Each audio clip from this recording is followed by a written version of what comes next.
कोणाला छान म्हटलं नाही की त्यांनी असं चुकीचं काहीच नाही बोलले त्या ह्याच्यावर. बरेच म्हणजे असे गावातून किंवा असं बाहेरच्या गावातून ते असे म्हणजे नाही का नवीन कीर्तनकार होताना जास्त संघर्ष करावा लागतो. तसं त्यांना पण खूप करावा लागला शिकायला किंवा बोलायला. त्या माईक पुढं कधी बोलले नव्हते असं नाही का. पण त्यातून सावरले आणि चांगलं कीर्तनकार झाले. म्हणजे पहिली त्यामुळे धाकधूक मनातली तिथे थांबले. थांबले.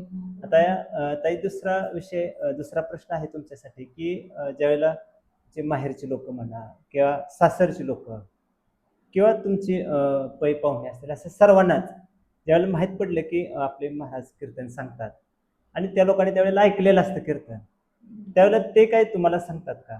खूप छान केलं म्हणजे नाही का म्हणजे भाव वगैरे असे बोलले की छान केलं कीर्तन त्यांनी सगळ्यांना आवडलं. म्हणजे माझ्या भावांना वगैरे हो म्हणजे आमच्या नातेवाईकांना सगळ्यांनाच आवडलं. थोडासा विरोध होता गावातून पण पाहुण्यांना सगळ्याच आवडलं. असं कोण बोललं नाही की त्यांनी वाईट बोलले किंवा वाईट कीर्तन अशी कुठलीच प्रतिक्रिया म्हणजे नाही. सगळ्यांना आवडलं कीर्तन. आवडलं. ताई तिसरा प्रश्न असा आहे की खरं तर बऱ्याच वेळा आपण बघतो की संसार म्हटलं का काही सूचना आपण एकामेकाला करत असतो.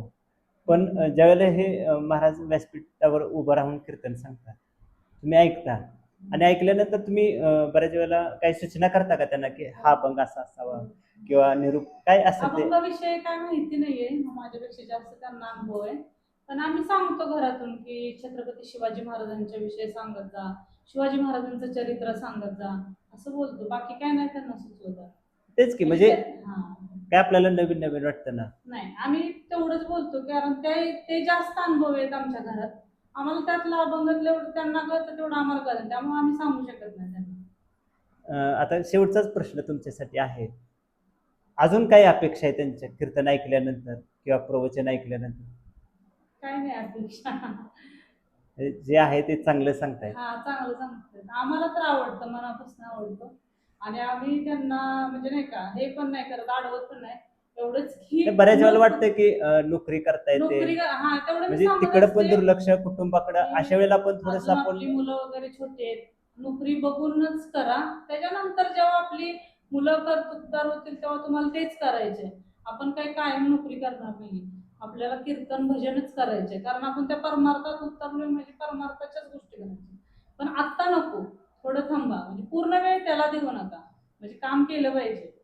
बरोबर आहे की. कामाची गरज आहे आता. असं. एवढंच बाकी काही नाहीये. आमचा कोणत्याच गोष्टीला विरोध नाही की तुम्ही हे करू नका, ते करू नका. बरं, आता एक सांगा ताई, तुम्ही पण तुळशीची माळ घातलेली आहे, हं. तर तो कसा प्रसंग आहे म्हणजे? तुळशीची इकडून माळ इकडून आहे त्यावेळेस सासर. आमचं लग्न तुळशीच्या माळावर झालंय, की लग्न आमचं जमलं त्यावेळेला की ते बोलले की तुला माळ घालावी लागेल लग्न झालं का. लग्न झालं की माळ घातली म्हणजे म्हणजे मी म्हणजे पहिला आम्ही आठच तशी होते का? 8च लग्नाची होती. म्हणजे माळ घातली. तर तुळशीची माळ घालायची मग लग्न म्हणजे लग्नात घातली. जी तुळशीच्या माळेवरच लग्न झालं. पण त्याच्या अगोदरच म्हणजे आमच्या माहेरी नॉनव्हेज वगैरे खात होते. मी पण खात होते. पण मी लग्न झाल्यावर पूर्ण चेंज झाली म्हणजे यांच्याकडे आल्या. पहिलाच. पण तो अनुभव म्हणजे हे झाला नाही का म्हणजे म्हणजे आठवण राहिली आयुष्यातली आयुष्याची. कायमस्वरूपी आठवण राहिले की आठवण एका राहिली. हां. माळकऱ्याशी लग्न झालेलं आहे. हां. पण पण असं एक उदाहरण देऊ शकते, जे माळकरीच्या घरात आनंद आहे, ते खात्यात वगैरे त्यांच्या घरात नाहीये. तो अनुभवला मी स्वतः. म्हणजे म्हणजे मी माझ्या माहेरी गेले तरी मला जे इथं सुख वाटतं ते तिथं वाटत नाही. असं वाटतं. म्हणजे तुम्ही बरोबर आहे. खरं तर आमचा एक भागच त्यासाठी ठेवलाय आम्ही. म्हणजे पंढरीची वारी आहे माझ्या घरी आणि आम्ही माळकऱ्यांच्या मुलाखती घेतो.